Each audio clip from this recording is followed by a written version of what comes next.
नमस्कार, आप देख रहे हैं न्यूज़ोपीडिया, साथ में आपके शिखा ठाकुर।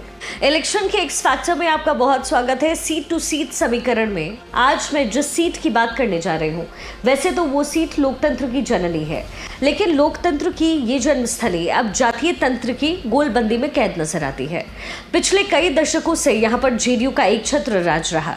पिछले चुनाव में भी जेडीयू के टिकट पर सिद्धार्थ पटेल विजयी रहे। मैं बात कर रही हूँ वैशाली विधानसभा सीट की।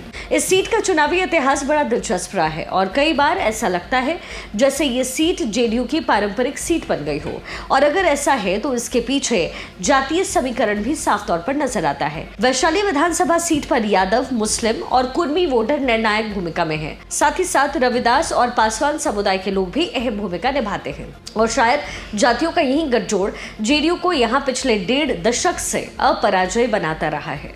2015 की विधानसभा चुनाव में जेडीयू के टिकट पर चुनावी मैदान में उतरे राजकिशोर सिंह ने हिंदुस्तान आवामी मोर्चा यानी हम के बृषण पटेल को 31,061 वोट से शिकस्त दिया। बड़ी बात यहाँ ये थी कि बृषण पटेल इस सीट से 6 बार विधायक रह चुके थे। इस सीट पर जेडीयू के दबदबे का अंदाजा सिर्फ इस बात से लगाइए कि 3 बार जेडीयू के टिकट पर यहां से चुनाव जीतने वाले बृषण पटेल ने 2015 की विधानसभा चुनाव में हम के टिकट पर चुनाव लड़ा, लेकिन उन्हें हार झेलनी पड़ी। पटेल 2010, अक्टूबर 2005 और फरवरी 2005 में जेडीयू के टिकट पर वहां से जीते।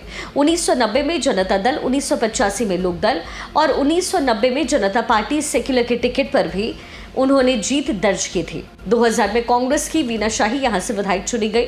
1967 में अस्तित्व में आई इस सीट पर अब तक कुल 14 चुनाव हुए।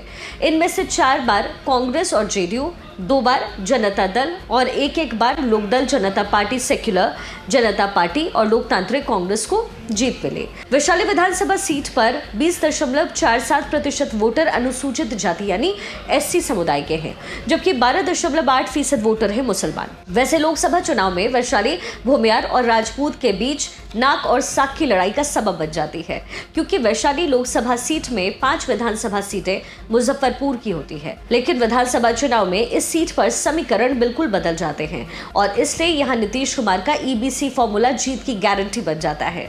हालांकि इस बार वैशाली विधानसभा सीट पर मुस्लिम और दलित समुदाय के वोटरों में सेंध लगा करके तेजस्वी यादव विधानसभा में आरजेडी की लालटेन को जलाना चाहते हैं।